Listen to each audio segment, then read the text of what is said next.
Okay, I've got 10:02 at the moment. I think we're going to go ahead and get started. If we have anybody join midstream, that's totally fine. Um, for this applicant briefing, we are a pretty small group, but I think I will still ask for you all to hold your questions till the end. We'll have a Q&A at the end, and so if anybody has anything they'd like to discuss, that we can do that. But the purpose of today's applicant briefing is to talk about the major disaster declarations that were granted for the state of New Hampshire for the July flooding events that occurred. So we do have two that we are going to be discussing. The purpose of the applicant briefing is to provide an overview of the Public Assistance or PA program. We're going to describe the PA process, and we're going to answer some general eligibility questions. Specific eligibility questions must be answered by FEMA during the project development process. So we will ask that you hold those questions until that process begins officially once you've submitted your request for public assistance, and we'll talk about how we kind of open up the program and how applicants will gain access to that. And we're also going to discuss some reference materials that you will need to kind of have on hand to make sure that you understand the eligibility of the program.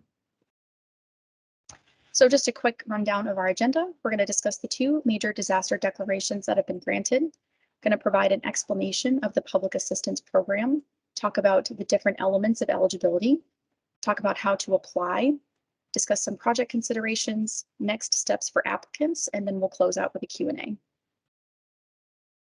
So the first disaster that was granted is DR 4622. That was for the July 17th through 19th, 2021 severe storm and flooding event. We did receive that declaration from FEMA on September 30th of this year. So like I said, the incident period is July 17th through 19th, and Cheshire County was the only county that was declared for this disaster. That being said, we did get the Hazard Mitigation Grant Program activated statewide. Now, this situation is unique. Like I said, we have two disasters that we're dealing with kind of back to back. So the second is DR 4624. This is for the July 29 through 30 severe storm and flooding event. The declaration date for that disaster was on October 4th of this year. Now we have an asterisk next to the incident period because we did request July 29th through August 2nd for this disaster. And at this time, FEMA has approved July 29th through 30th, and we will be appealing for the additional dates to see if we can get those dates added to the disaster declaration designation. So public assistance has been activated for both Cheshire and Sullivan counties, and Hazard Mitigation Grant Program has been activated statewide for this disaster. So what exactly is the Public Assistance Grant Program? The purpose of this program is to assist with the restoration of community infrastructure post-disaster. It is a supplemental funding program that has very specific eligibility requirements, and FEMA's share of eligible costs are awarded to the recipient, which is HSCM, the state, where HSCM is Homeland Security and Emergency Management, and we disperse that funding to the subrecipient, which would be you all. You start off as an applicant in the program, and then when you receive funding, you become a subrecipient. There is a 75-25 cost share for this disaster, meaning 75% of the program is federally funded, and the remaining 25% is the responsibility of the subrecipient. The authorities, statutes, and regulations that govern this program include the Stafford Act, 2 CFR and 4 CFR, where CFR is the Code of Federal Regulations, and the PAPA-G, which is the Public Assistance Program and Policy Guide. The PAPA-G is kind of what we'd like to call the Bible for public assistance. It's a very useful document for us. So just some quick definitions before we jump right into the program structure and eligibility. If we say PA, we mean public assistance. The recipient for this grant is the state of New Hampshire. The applicant is the entity applying for a grant or subgrant. Once you receive funding through the program, you flip from becoming an applicant to a subrecipient. The PAPA-G we just explained. The PNP is a private nonprofit. PDMG is the program delivery manager, and we'll talk about more about what that position does and who fills that role. And then CFR being the Code of Federal Regulations. So the process for public assistance has many steps involved, and we refer to this picture lovingly as the disaster snake. And so this kind of outlines the components of the program and in what order they go. So initially we have the disaster event, and then shortly after that we sent out for both of these disasters what's called an initial damage assessment. And the purpose of that is just to try to put a finger on the pulse of what's going on in our communities and our state agencies to determine if there's been enough damage to potentially warrant a declaration. If those numbers come back in favor of going further in the process, we will request that FEMA come to the state to do what's called a joint preliminary damage assessment, or PDA. We did complete that for both of these disasters, and they both showed that we met the state indicator threshold, which is the monetary amount necessary in order to ask FEMA to basically declare a disaster in a specific area within the state. So we send that request via the governor to FEMA. FEMA passes it to the president, and if the president agrees, then we receive the disaster declaration. So that has been accomplished. They announce what programs are available, and for us, we have both public assistance and a hazard mitigation grant program for both of these. As a quick note, we did explore whether or not the individual assistance, or IA, program for FEMA was going to be possible for both of these disasters. And through our federal partners, we found that we did not meet the thresholds required in order to activate those IA programs. The IA programs are geared towards assisting individuals or residents with private property damage. And so that program has not been activated for these two disasters. So here today, we are at the applicant briefing stage. And so the purpose of this applicant briefing is to give you all the tools you need to navigate the program and kind of give you or manage expectations of what to expect next. And we'll talk about the additional steps of the program as we go along. We're going to refer back to this diagram throughout the presentation. So the first step in this program is identifying the eligibility. And so for us, there are some tiers involved with that. This is like the eligibility pyramid, essentially. We start from the bottom and we work our way up. First, we have to identify whether or not the applicant is eligible. Then we evaluate the facility eligibility, then the work eligibility, and then the cost eligibility. And we will break each of these down. So applicants that are eligible within this program include state government agencies, local governments, and special districts, which does include county level administrative offices, law enforcement, etc. Private nonprofits that provide critical or essential services, and federally recognized Native American Indian tribes. There are none of those currently in New Hampshire. So what about our private nonprofits? In order for them to be eligible for public assistance funding, a private nonprofit must meet the following requirements. They must provide critical or essential government type services. They must be a tax exempt nonprofit, and non-critical PNPs must provide services to the general public. So in this case, critical services, you're providing essentially an essential service to the community's viability, and non-critical essential services provide other essential government type services to the community. So what exactly do those look like? Our PNP critical services, they must own and operate facilities that provide the following critical services in order to be eligible for emergency and permanent work. These include education entities, utilities, medical services, and emergency services, including fire, ambulance, and rescue. Now, for our non-critical essential services that some PNPs provide, these entities are eligible for emergency work only. In order for them to potentially be eligible for permanent work, they must first apply to the Small Business Administration, or SBA, to get a disaster loan for that permanent repair work.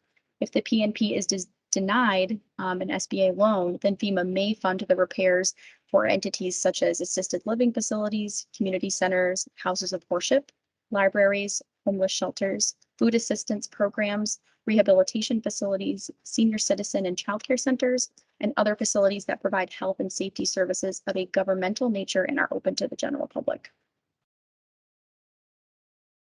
So the next step in the eligibility pyramid is the facility. In order to be eligible, the facility must also be the legal responsibility of the eligible applicant, must have been active and in use at the time of the disaster, must have been damaged as a result of the declared disaster, and be located within the designated disaster area. Next up would be the work eligibility. So at a minimum, the work must meet each of the following general criteria to be eligible. It must be required as a result of the declared incident, be located within a designated disaster area, and be the legal responsibility of the eligible applicant. Not provide public assistance funding for repair or damage that is caused by deterioration, deferred maintenance, the applicant's failure to take measures to protect a facility from further damage, or negligence. So the work under the FEMA PA program is broken down into 7 categories. These are lettered A through G. And of those 7, they're broken up into 2 primary parts. The first, which is shown here in red, is emergency work. These are categories A and B, and we're going to break each of these down. But the goal of emergency work is to address an immediate threat. Now for permanent work, which is categories C through G, this is to do restoration of eligible facilities that are, fall within these 5 types. And like I said, we're going to talk about each of these briefly. So under the emergency work kind of section of the program, we have category A, which is debris removal. So debris removal activities, which include clearance, removal and disposal, are eligible if the removal is in the public interest. And it's also based on whether or not the work kind of meets the following criteria. It needs to eliminate an immediate threat to lives, public health, and safety, eliminate immediate threats of significant damage to improved public or private property, and ensure economic recovery of the affected community to the benefit of the community at large. And so debris can include, but is not limited to, vegetative debris, construction and demolition debris, sand, mud, silt, gravel, rocks, boulders, white goods, and vehicle and vessel wreckage. So for the most part in our communities, we're usually seeing something like what's in this picture here, road debris, gravel, silt, mud, etc. And especially in this disaster where we're dealing with flood. There is an alternative procedure now for debris. It's been simplified since the previous iteration of this program. The most recent natural disaster that we had in New Hampshire was in July of 2019. That was declared by FEMA.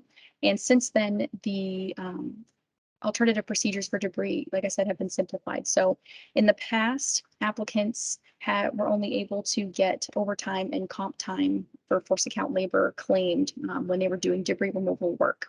Now, the applicant may elect to participate in this alternative procedure for debris removal and receive straight time reimbursement for budgeted employees that conduct these debris removal activities. The opt-in process is more simple now. There's no form or deadline to fill out by. You simply include the straight time in your category A project claim, and FEMA will process that and review it for eligibility. So the other half of emergency work is category B, and these are our emergency protective measures. These are actions taken by an applicant before, during, or after a disaster to eliminate or lessen the immediate threat to lives, public health and safety, or immediate threats of significant additional damage to improved public or private property. And this is to be done in a cost-effective manner. Examples of category B emergency protective measures include actions such as search and rescue, flood fighting, EOC related costs, emergency access, medical care and transport, search and rescue, firefighting, security, such as barricades, fencing, and law enforcement, etc. So there's a whole list here that you can check out, and additional information can be found in the Public Assistance Program and Policy Guide or the PAPG. Some examples of EPM, emergency protective measures, to protect improved property include constructing emergency berms or temporary levees to provide protection from flood waters or landslides, emergency repairs necessary to prevent future damage, such as covering a damaged roof to prevent infiltration of rainwater, emergency slope stabilization, mold remediation, extracting water, clearing mud, silt, and in general, taking actions to save lives of animals that are eligible for replacement, such as livestock in some examples. So this is not an all-inclusive list, and I've kind of breezed through it a little bit quickly here, but like I said, the PAPG has additional information on this. So additionally, for category B, emergency protective measures for emergency access, when the incident causes damage or debris blockage to access routes to an essential community service or to a community with survivors, meaning residents who have been affected by the flood or whatever the disaster is, work related to providing access to those individuals and areas is eligible, and this can include clearing debris from access facilities and conducting emergency repairs to an access facility, like a road or a bridge, for example. The eligible work is limited to that which is necessary to maintain access to those areas. Now, emergency repairs to privately owned roads, including those within gated communities, are eligible, but only when all of the following conditions are met. There is no other access point. Repair of the damage economically eliminates the need for temporary housing, and the applicant completes all legal processes and obtains right of entry and agreements to indemnify and hold harmless the federal government. All right, so those were our emergency work categories A and B. Now we're going to talk about permanent work, which is categories C through G. This is the work that typically takes longer in the public assistance program. Eligible permanent work must restore to pre-disaster design, and that includes size and capacity, and function in accordance with applicable codes and standards. It must be required as the result of the disaster and should include cost-effective hazard mitigation measures whenever possible, and that's 406 mitigation. We'll talk about that more as well. So factors that impact permanent work projects can include many things, and these affect the scope of work and the funding that a project might be eligible for. So special considerations include EHP, which is environmental historic prevention protection. Wow, sorry, I'm blanking here for a second. Insurance, floodplain management, and hazard mitigation. There are also some versions of these projects that have capped costs. That includes alternative, improved, and alternate projects. And then there are some pilot programs as well. And these are alternative procedures within the public assistance program that allow us to do some things that are different from the normal standard operating procedure for this program. So preservation, thank you. All right, environmental and historic preservation, EHP. There are several statutes, executive orders, and regulations that establish the requirements to protect the environment and preserve the nation's historic and prehistoric resources. Applicants need to make every effort to afford FEMA the opportunity to perform EHP reviews prior to starting any work that has the potential to impact the environment or historic properties, and that includes archaeological resources.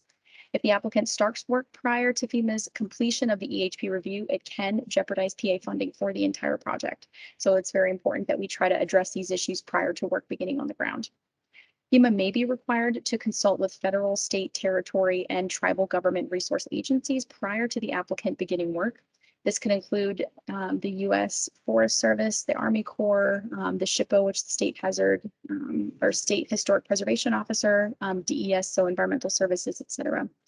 The applicant is responsible for complying with all of these applicable federal, state, territorial, and tribal EHP laws, even if FEMA is not providing PA funding for all of the work.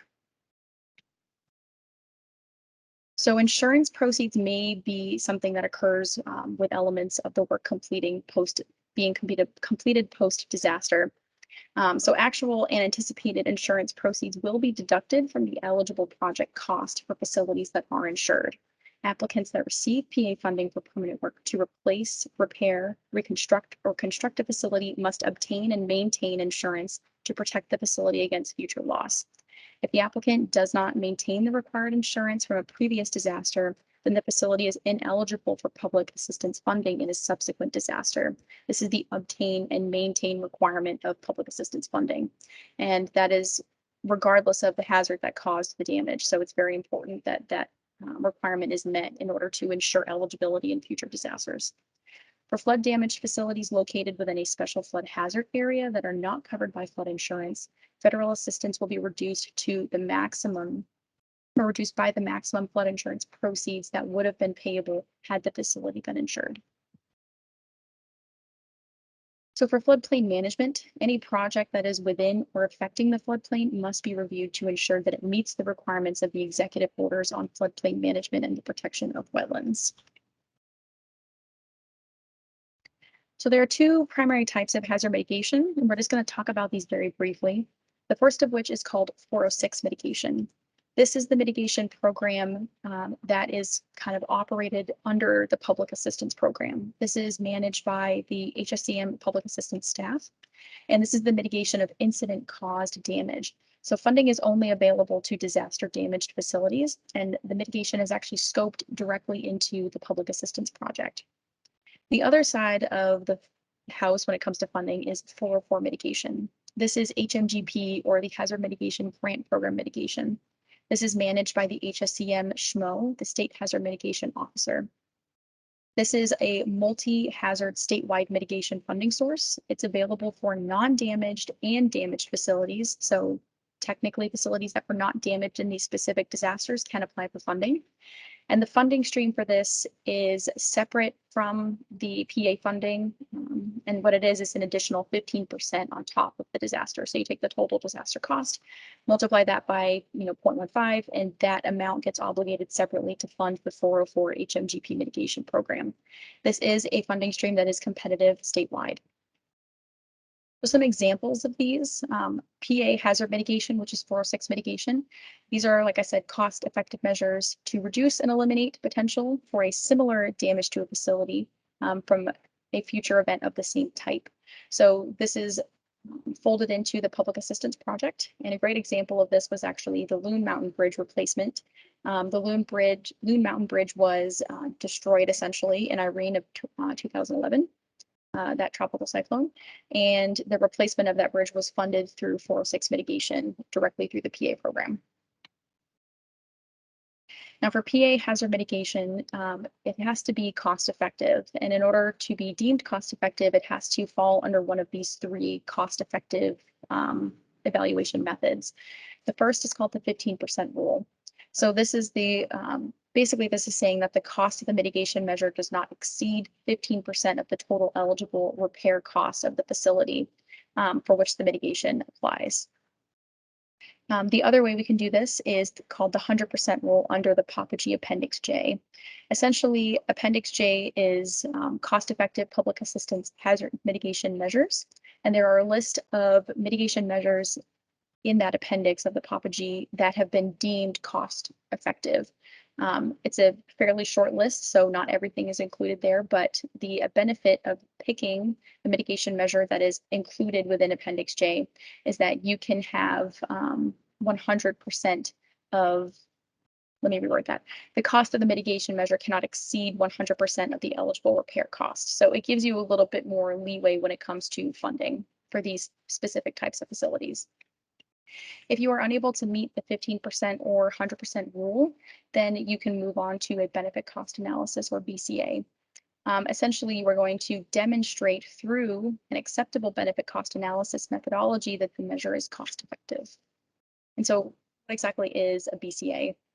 Basically, it's a comparison of the total estimated cost for the PA mitigation measure compared to the total value of the expected benefits to society. And so FEMA's BCA methodology considers many common project benefits, which include reductions in the magnitude and frequency of damage to the facility and its contents, the need for emergency protective measures, the need for temporary facilities, loss of function, casualties, and the casualty element is typically only included for earthquakes, tornadoes, and wildfire mitigation, and also previous impacts, regardless of whether or not the impacts occurred in a federally declared disaster. So these have to be documented, but they can show a history of impact to a specific site and increase the benefit of putting a mitigation measure at that location. So that was some more detail about the 406 mitigation program, which is falls under public assistance. For the hazard mitigation grant program, HMGP, which is 404 mitigation, this is a funding stream that is completely separate from the projects that will be submitted under the FEMA PA program. So like I said, the state will be receiving an additional 15% on top of the PA funding, and the funding is competitive statewide. Requests for letters of intent or LOIs were sent out on October 5th of this year. So applicants must have a formally approved local hazard mitigation plan at the time of obligation of the grant funds, and the projects must be consistent with the plan's goals and objectives. So that's one of the requirements for applying for funding. The LOIs will be accepted until December 7th, and the HMG application packages will follow for all eligible projects. Now, having an eligible project does not guarantee funding. Once our office receives the full application package, an interagency review will be conducted to prioritize the projects, and communities that are located within disaster declared counties will take precedence in the program. But technically you do not have to be within that area to apply. Eligible activities can be located within the HMGP brochure, and there's more information on the HSCM Resource Center, which is our webpage. Also contact Brian Eaton. He is our State Hazard Mitigation Officer. His email address and phone number are listed here. and he'd be able to answer any questions that you might have about the HMGP program. Additionally, I didn't state this at the beginning of the presentation, but this presentation is being recorded. There is a note at the top of the Teams meeting that we're currently having that notified you of that when you signed on. And we'll be posting a copy of this to the HSCM Resource Center, so you'll be able to access this contact information for Brian and then also our public assistance team, which will be located at the end of this presentation. So I'm going to make a very quick note about capped projects before we wrap up work eligibility. And I just want to make a note that FEMA does provide 3 options for some flexibility for applicants to use PA funding a little bit differently than just restoring a facility back to its pre-disaster design and function. Now, these options do require that FEMA cap the amount of PA funding based on the estimated amount to restore the damage to the damaged facility to its pre-disaster design and function. So these types of projects include the alternative procedures, an alternative procedures project, an improved project, and an alternate project. Like I said, we're not going to dive deep into these today, but if you have questions about this capability within the PA program, once you submit your request for public assistance and get into the program and begin project development, please feel free to ask any of the public assistance staff from HSCM or the FEMA point of contact that will be assigned to you for assistance with this, and we can see what options are available for your specific project. Now, the last tier in the eligibility pyramid is the cost eligibility. In order to be eligible for reimbursement, costs must be directly tied to the performance of eligible work. They must be adequately documented. They must be reduced by all applicable credits, such as insurance proceeds and salvage values.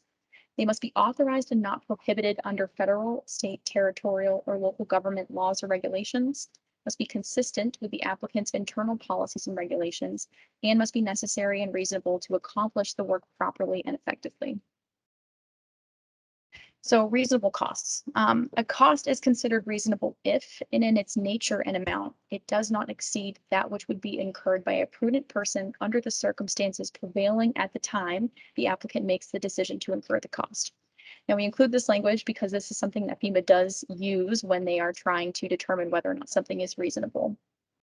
FEMA does take into consideration many factors when determining whether or not a cost is reasonable.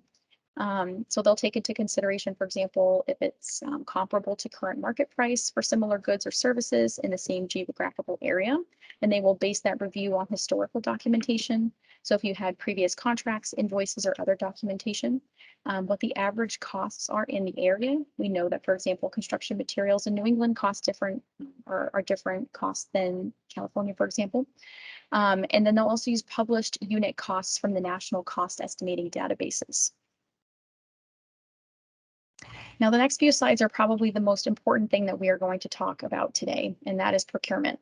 Cannot stress the significance of this enough.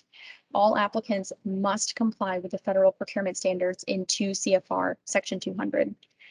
Nobody is exempt from that. Failure to comply with procurement standards very likely will lead to deobligation or ineligibility. So state applicants have to follow the same policies and procedures as they would for procurement of non-federal funds, with the addition of some federal rules. And there was a slight change to this, and so we'll be messaging that out to our state partners. And then for our non-state applicants, which in this case will be our local governments and our private nonprofits, they must use their own documented procurement procedures that reflect all applicable state and local government laws and regulations, and they must also be in compliance with 2 CFR 200. So what are some of the procurement and contracting requirements that locals and PNPs must follow? So local government entities, including PNPs, must comply with their own documented procurement procedures, which we just discussed. Any applicable SLTT, which is state, local, tribal, or territorial government laws and regulations, and the applicable federal laws and regulations. So if a federal requirement is different than the SLTT requirement, the applicant's own requirements, you must use the most restrictive or stringent requirement. So for example, if you have a small project purchasing threshold that is $5,000 and the federal government threshold is $250,000, you have to go with the more stringent of the two, in this case, the $5,000 limit. Federal procurement requirements include, but are not limited to, this entire list that you see here, and we're going to read through them because they're all very important. You must provide full and open competition. Use small and minority businesses, women's business enterprises, and labor surplus area firms when possible. Perform a cost or price analysis in connection with every procurement action above the simplified acquisition threshold. Evaluate and document the contractor's integrity, compliance with public policy, record of past performance, and financial and technical resources. You must ensure the contractor was not suspended or debarred. Prohibit the use of statutorily or administratively imposing SLTT geographic preferences in evaluating bids or proposals, except where expressly encouraged by applicable federal law. You must exclude contractors that develop or draft specifications, requirements, statements of work, or invitations for bids or requests for proposals from competing for such procurement to ensure objective contractor performance and eliminate any unfair competitive advantage. And you must maintain records to detail the history of the procurement. FEMA will ask you to show all of these process steps, including how you advertised, how you received bids, what the bids came back as, and how you made the decision between multiple bids, and then show how that this was in compliance with your own procurement policy, but also was in compliance with 2 CFR 200. So for procurement methods, local governments and P&Ps must use one of the following. This can include micro purchases, so the purchase of supplies or services where the total cost does not exceed the micro purchase threshold set by the Federal Acquisition Regulation at 48 CFR subpart 2.1. Small purchase procedures. So this is defined as relatively simple and informal procurement methods for securing services, supplies, or other property that does not cost more than the simplified acquisition threshold. Sealed bids. So this is would require formal advertising. This is publicly soliciting bids and awarding them via a firm fixed price contract to the lowest responsive and responsible bidder. Competitive proposals. So normally this is conducted with more than one source submitting an offer and is generally used when conditions are not appropriate for the use of sealed bids. And then in very select circumstances, a non-competitive proposal, which is known as sole sourcing. So this is when you solicit the proposal from only one source. Typically, sole sourcing is only used during emergency and exigent procurement, or in rare cases where the good or service that is needed can only be provided by one source. So when it comes to contracts, FEMA will reimburse costs incurred using 3 types of contract payment obligations. These include fixed price, cost reimbursement, and to a limited extent, time and materials contracts. An applicant must include required provisions in all contracts awarded and maintain oversight to ensure contractors perform accordingly to the conditions and specifications of the contract and any purchase orders. It's extremely important that you always have somebody dedicated to a project to maintain oversight of the contractor. If the contractor does work that is above and beyond or outside of the project scope or breaks any laws, regulations, or requirements, the applicant who hired that contractor will be the one who is responsible. FEMA does not reimburse costs incurred under a cost plus percentage of cost contract or a contract with a percentage of construction cost method. Some required contract clauses. I'm going to leave this here for reference. We're not going to go through all of these. Some of these are pretty standard within contract agreements, but just as a note, whenever you go to execute a contract, just make sure that all of these provisions are included and they're required by 2 CFR 200.326, and you can find more information there. And if you have questions about any of these, including, does my procurement policy meet all of the requirements? Are we doing this process correctly? Cannot stress enough that we strongly encourage you to reach out to our office, to our public assistance staff. And if we don't have an answer, we will connect you with somebody with the federal government or that federal resource to get an answer for you. All right, so shifting gears really quickly here to donated resources. So applicants may use the value of donated resources for eligible work to offset the non-federal share of all of projects if all of the following conditions are met. So the donated resource must come from a third party. The resource must be necessary and reasonable. The applicant must use the resource to perform eligible work, and the applicant or volunteer must track the resources and the work performed and include a description, the location the work was performed, and the number of hours. The offset amounts can include unpaid volunteer labor, donated equipment, and donated materials. All right, so we've discussed category A through G projects a little bit here and work eligibility, and now I want to talk about management costs. So FEMA does also reimburse administrative costs in their program for activities that are related to the receipt and administration of public assistance funding. So this is work that is not tied to boots on the ground work. This is the work to get reimbursed by FEMA. So when asking yourself where you should be putting expenses, you can use the following two bullets to try to distinguish the difference between category A through G work and management cost work. So cost that is incurred to manage the project or complete the work, these are project costs. These would be scoped into your category A through G projects. Now, costs incurred to manage the public assistance grant and seek reimbursement from FEMA, these are management costs, sometimes denoted as MC, and these are category Z projects. So the reimbursement is done individually by applicant, and management costs are capped at 5% of the total project amount obligated under the disaster. So for example, if you had 5 projects that were category A through G, once those projects are obligated by FEMA, you would take the sum of the project costs for all of those projects, multiply that, take 5% of that essentially, and that 5% would be the maximum amount that you can receive in reimbursement for management costs. Now, management costs are based on actual costs only, meaning if you do not spend enough in management costs to meet that 5% cap, you do not get to keep any of the excess funds. Any additional funding that is not spent on actual costs will be deobligated and returned back to FEMA. Now, the plus side for management costs is that unlike category A through G projects that have a 75-25 cost share, management costs are funded by FEMA at 100%. So there is no cost share for the subrecipient. Documentation is required for all of these expenses. And we have examples and how-to guides for this documentation that we can provide to all subrecipients. It is awarded as a separate category Z project, and some of the eligible expenses include indirect costs, direct administrative costs, and other administrative expenses associated with the disaster. Just a quick rundown of some of the eligible expenses for management costs, and this is not an all-inclusive list, but applicant briefings, for example, are eligible. So the time that you've spent with us today to learn this information about the program is reimbursable as management costs. So make sure you track each individual and the time that they spent listening to this presentation. Meetings regarding the PA program and an overall PA damage claim, preparing correspondence. So that could be back and forth within your agency, could be to HSCM or FEMA with regard to getting reimbursed or submitting documentation for reimbursement, for example.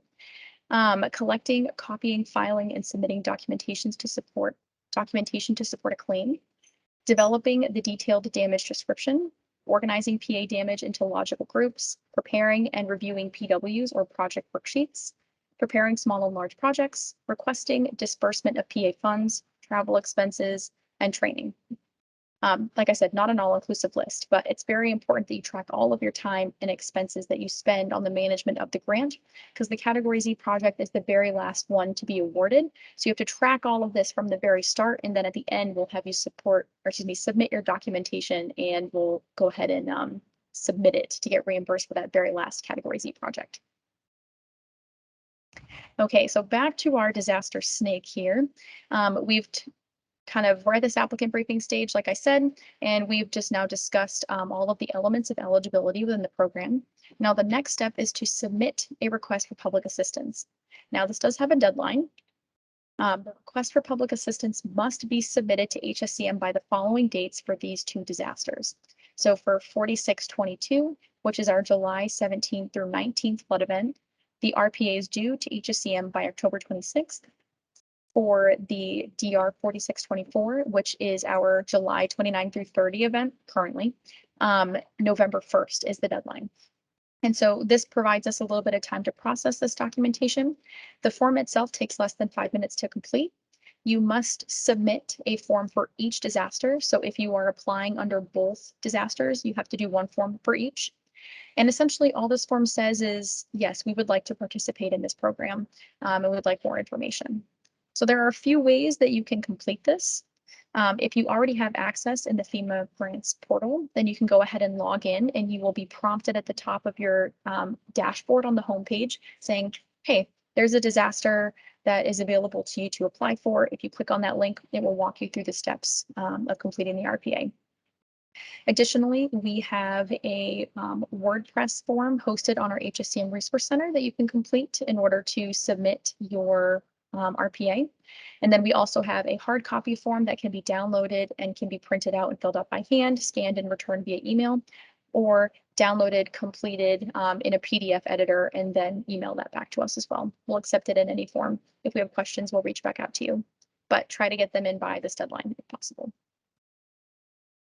All right, so once the RPA has been submitted and you as the applicant have been approved by FEMA as eligible to participate in the program, the next step will be the exploratory call. This is scheduled within 7 days of the PDMG being assigned. PDMG, or Program Delivery Manager role, it can be filled either by FEMA or by the state. And so in the case for this disaster, we are doing what's called a state-led public assistance program for this disaster, at least partially, where the state of New Hampshire is going to fulfill the PDMG role. So we will be a state PDMG. We'll be working one-on-one with each of our applicants in the program to make sure that they're successful in submitting their reimbursement packages. So this EC, or exploratory call, is very simple. It's just a conference call. We'll have a FEMA person there, the state will be there, and the applicant. We'll introduce the state PDMG to the applicant, discuss damages at a very high level just to make sure we're all on the same page, and then we'll set a date and time for the recovery scoping meeting. So the recovery scoping meeting is the next step. This is scheduled within 21 days of the exploratory call. And the goal of the recovery scoping meeting is to talk in more detail about the incident-related damage, any emergency activities that were performed, and related costs. So the best people to have on this meeting would definitely include, your public works officials, your finance staff, risk managers, etc. We would like folks on that meeting who are intimately involved with the disaster-related damage and the expenses, so that way we can review and refine the list of impacts. And during this meeting, we'll also talk more about the PA delivery process, so what the program is going to look like, discuss the details of the applicant's impact from the incident, talk about any potential hazard mitigation opportunities, discuss eligibility criteria, logical grouping of damages, meaning how are we going to take all of these damages from around the community and group them into projects that we will then submit for reimbursement for. Procurement requirements, that's a big one. Insurance reductions and requirements, EHP compliance requirements, documentation requirements, any interagency recovery coordination that needs to occur, deadlines, and then also the appeal process in this program if it does come to that. So lots of stuff to be covered in that meeting. It's very useful, and that's where the program really starts to launch, and we can begin the formal project development process. So once the RSM has been completed, eligibility determination and project formulation will follow. And this all starts with the damage inventory. So the damage inventory, or DI, must be submitted within 60 days of the recovery scoping meeting. So this is submitted through the grants portal, and your state program delivery manager can assist you with that. It's just an Excel spreadsheet that you use to log all of the damages. And in here, we want to include the category of work, so categories A through G, the facility and damage name, the address, including GPS coordinates of the damaged area, a description of the damage, the approximate cost, the percent of the work that is complete at each of those sites, the labor type, and then also what the priority is for the applicant. For example, some roads that are damaged or some facilities that are damaged might be a higher priority for repair to the applicant than others. This is the time where we identify any and all possible damages, and we can determine eligibility later, but this is where you want to try to identify everything. It's very difficult, if not impossible, to add things to the damage inventory after the fact. So this step is very important, and we want to make sure that we really try to capture everything. So once we have that damage inventory, then project formulation can begin. This starts with site inspections that may take place before projects are formulated. So this is when folks go out into the field with the applicant and actually review some of the sites, potentially take measurements and kind of get a view of what's going on and figure out what the path forward will look like. You'll formulate incident-related damage and work into projects based on logical groupings. So you're basically trying to say, like if we have a more complex project like a bridge, we might separate that from, let's say, general road repair, because bridges require more permitting and will likely take longer to repair than, say, a road. So that's what we mean kind of by logical groupings. And then essentially project formulation is going to answer the questions of who, what, where, and how much damage. And that will allow us to find the path forward or the scope of work to get from where we are now to the final repair. So again, just hitting this point home, you must identify and report damages on the damage inventory within 60 days of the RSM. Once all of that has been submitted and site inspections, if needed, or have taken place, the state program delivery manager in tandem with FEMA will work on developing a scope of work and a project cost and provide project documentation. Information and projects that are developed will be available in what's called the grants portal. And so the grants portal, and we'll talk about it just briefly at the very end of this presentation, but the grants portal is a great tool for both the state, FEMA, and the applicant in order to all be on the same page on where these projects are within the project development and obligation process. So every project that you have will be listed. It will include the event information, which is the DR number or disaster number, the category of work, a project number, so you can track it throughout its lifespan, and in what process step it's in. So this will give you full transparency on where the project is at any one given time. So whose queue is it in? Is it ready for your signature? Is it with the state for review? Is it with FEMA for review, etc.? Okay, some other things that we need to know about the PA program and project development. So FEMA's public assistance program does have minimum project thresholds. So unfortunately, because our disasters were designated within 2 different federal fiscal years, it does make this a little bit more tricky if we have applicants that are in both. But overall, the process itself is pretty straightforward when it comes to project thresholds. So FEMA has a small project threshold, meaning each individual project must meet or exceed this monetary amount in order to be pushed forward for funding consideration. If your damages do not meet or exceed this number, it is not eligible in the PA program. So for 4266, which is our July 17 through 19 flooding event, the small project threshold is $3,320. For DR 4624, which is July 29 through 30, the small project threshold is $3,500. These project thresholds are set every federal fiscal year by the federal government. So in addition to there being a small project threshold, there's also what's called a large project threshold, meaning any project that meets or exceeds this value will be considered a large project.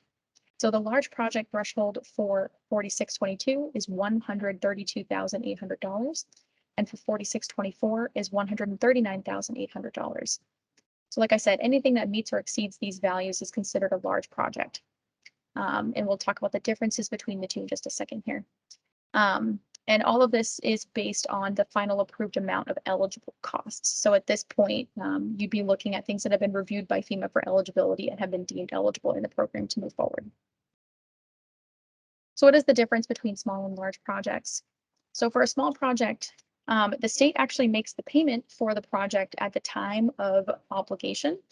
And the approval is based on an estimate or actual costs if they are known. So the reason why FEMA does small and large projects is because small projects should not require such a high level of administrative oversight when it comes to grant closeout. It's to streamline the process essentially. So the pro and con here is that FEMA does not reconcile costs at project completion. So if the project is not completed at the time of obligation, this is for small projects, and that estimate ends up being greater than the actual cost, the subrecipient gets to retain any leftover funding, and essentially they can do with that whatever they want. However, if the project comes in over budget, there are very limited circumstances in which FEMA will award additional funding. Cost overruns potentially can be addressed via a project amendment, but only under specific circumstances, and we would handle those on a case-by-case basis. Now, for large projects, on the other hand, the award is typically made based on an estimate. And project funding is reconciled later based on documented actual costs. So for large projects that have work to be completed, it's typically always going to be based on some type of estimate, and that estimate will never be the final award amount. It will be reconciled later based on actual completed costs, actual work completed costs. So for these large projects, the state will make payments to the subrecipient as actual cost documentation is submitted. Reimbursement requests are required to the state to show proof that include a proof of payment in order to receive funds. So when the project is obligated by FEMA and the state has the money, we don't take that entire estimated amount and just immediately hand it off to the subrecipient. We hold on to that funding, and subrecipients will submit these requests for reimbursement to the state, and they will review the documentation to make sure that all the procurement requirements have been met, everything has been completed in accordance with the approved scope of work, and then the state will award the funds to the subrecipient. And at the very end of that process, closeout will occur, and that's when we will reconcile the final project cost with the actual cost that the subrecipient incurred to complete the eligible work. So what are our project completion deadlines? So for these disasters, they differ because it's based on the declaration date of the disaster. So slightly different timelines for these. For emergency work, that must be completed within 6 months of the disaster declaration date. So for DR 4622, our emergency work deadline is March 30th of 2022. And for DR 4624, that 6-month deadline is April 4th of 2022. Now for permanent work, applicants automatically get 18 months to complete the work, and that's 18 months after the disaster declaration date. So permanent work deadline for 4622 will be March 30th of 2023, and the permanent work deadline for 4624 will be April 4th of 2023. Now, extensions are possible. The state has the authority to approve an additional 6 months for emergency work projects and an additional 30 months for permanent work projects. Any extensions beyond the state's authority have to be approved by FEMA. That also being said, when it comes to requesting an extension, only specific circumstances are allowed to request an extension in this program. A lack of funding to complete a project is not an eligible reason to request an extension and will not be approved, and that's per FEMA's policy. All right, so what are some of the documentation requirements for these public assistance projects? You want to make sure that you maintain all of your source documentation and supporting documentation for project costs.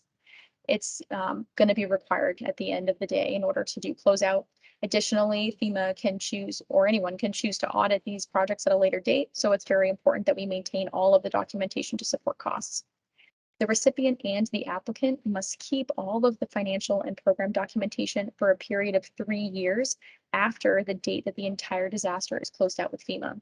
So our office will send out record retention dates as disasters are closed out, so you can have a start and end date of how long you need to maintain that documentation. Records are subject to audit by state auditors, FEMA, the U.S. Department of Homeland Security, Office Inspector General, and the U.S. Government Accountability Office. Okay, so this diagram shows the 4 different phases of what happens when an applicant enters the program all the way to the point where they receive funding. So let's break each one of these down so you have a better idea of what processes your project's going to go through and how many steps it will take to get to obligation.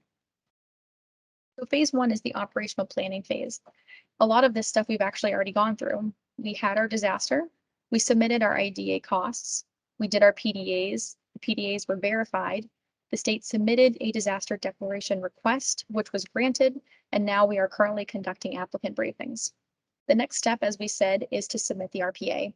We need to get these in a timely manner by the deadline to make sure that all applicants that want to participate in the program get the opportunity. Once the applicant eligibility has been determined, so FEMA will check to make sure that you are an eligible applicant in the program, then you will be assigned a state program delivery manager. We'll execute the exploratory call. Then you'll have a chance to complete the damage inventory, which we will talk about during our recovery scoping meeting. And then you will have 60 additional days after the RSM to identify any additional damages. That's phase one. Phase two is when we start to analyze eligibility and develop projects. So after we've analyzed applicant eligibility, we will determine the facility eligibility. Now the SPDMG is going to group these damages into projects, and they basically go into one of two lanes: work completed or work to be completed. Work completed projects are a little more simple because all the work has been done. The SPDMG will review the expenses and the costs, determine that the work was eligible and the cost was eligible, and then they'll submit the completed work project to the CRC. The CRC is a FEMA entity, and it's the Consolidated Resource Center. This is where FEMA folks get together and basically scope the project for us, and that will be in phase three. We'll talk about that in a second.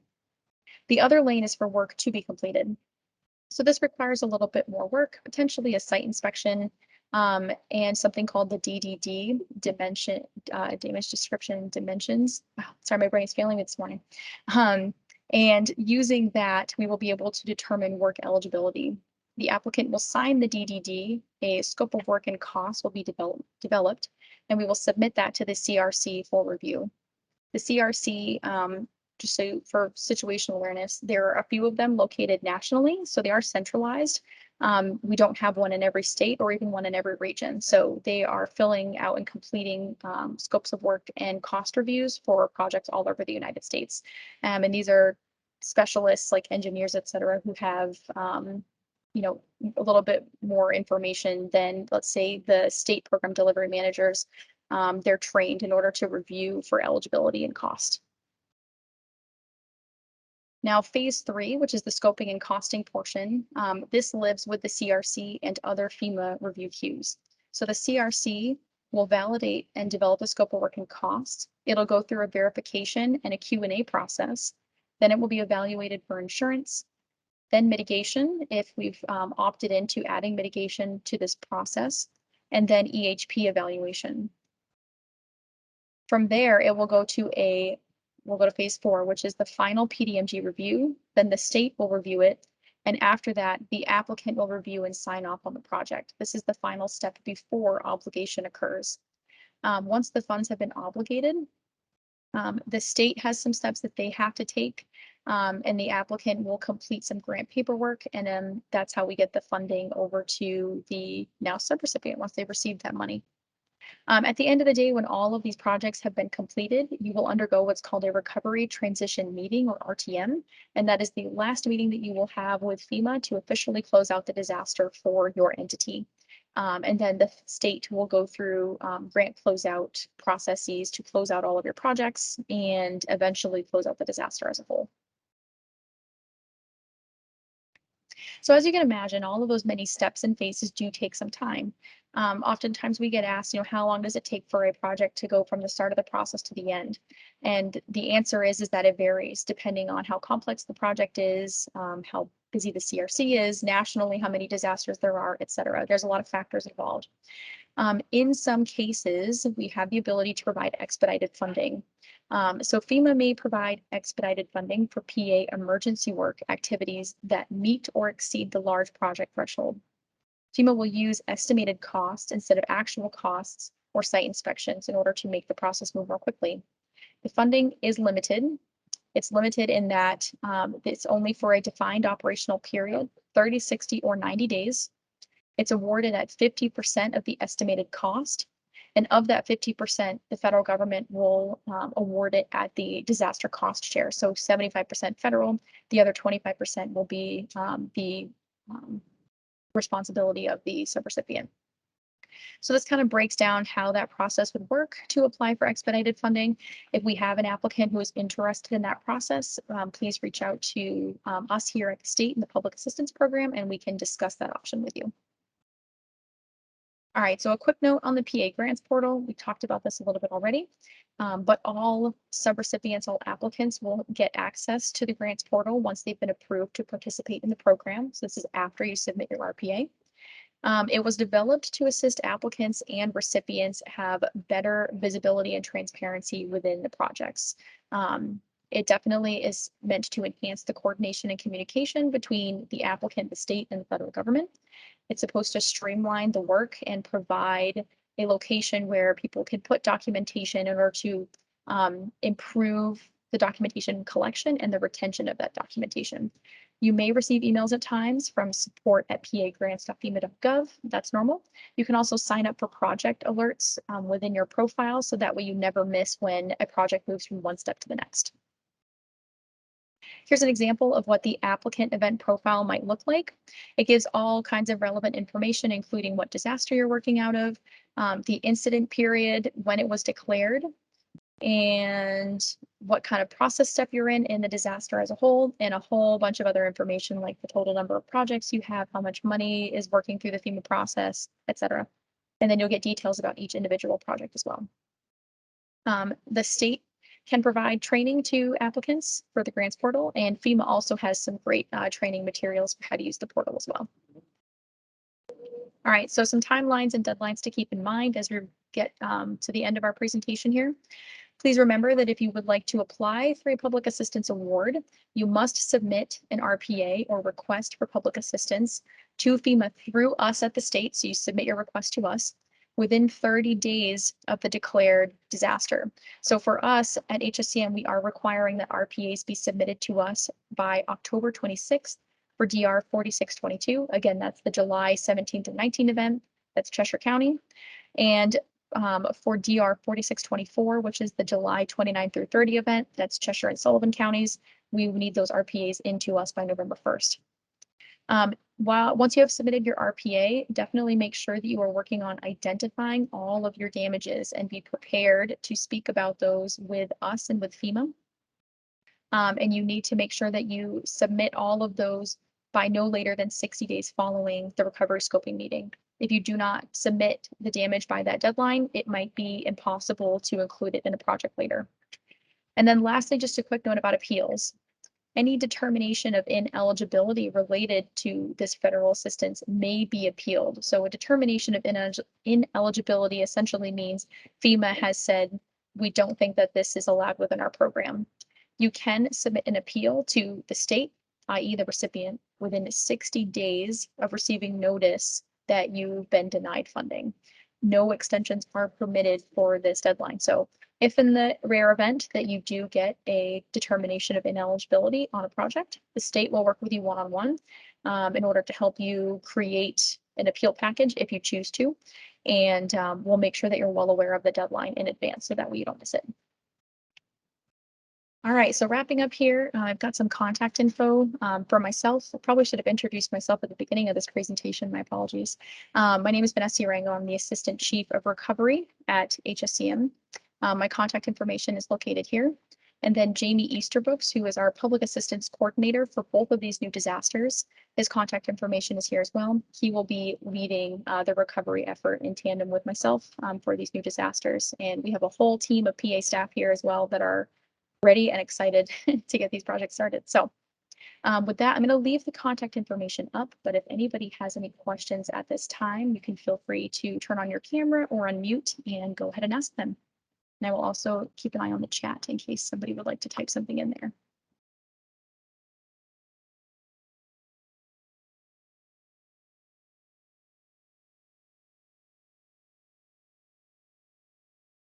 Quiet crew today. All right, I think Steve over at DOT, I'm going to pick on you since the majority of the crew otherwise are those from my shop. Does anybody have any questions on the DOT side of the house? No, I think we're all set. We put our request in and I think we're all set. Thank you. All right, perfect, thanks. You know, DOT's at an advantage. They've gone through many disasters, so they're probably all pros at this by now. All right, I'm looking through my list of attendees here. I see that we do have representation from FEMA. Will Roy has joined us. Will, did you have anything that you would like to add? No, just excellent brief as always. So thank you very much, and looking forward to working with both Cheshire and Sullivan counties and all the applicants. Awesome. Thank you so much for being with us. I appreciate it. All right, wonderful.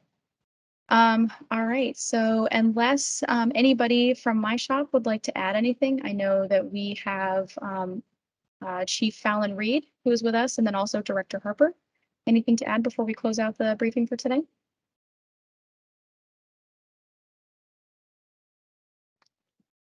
I'm good. Thank you very much. Great presentation, Vanessa. Thank you, Director. All right, we're all set. If anybody has any questions, please feel free to reach out to our staff. The other link here down here at the bottom is nhpa@dos.nh.gov. That's how you can reach all of the public assistance staff, and we'd be happy to help you with any questions. That will conclude our brief, and feel free to sign off. Thank you. Thank you. Have a good day. You too.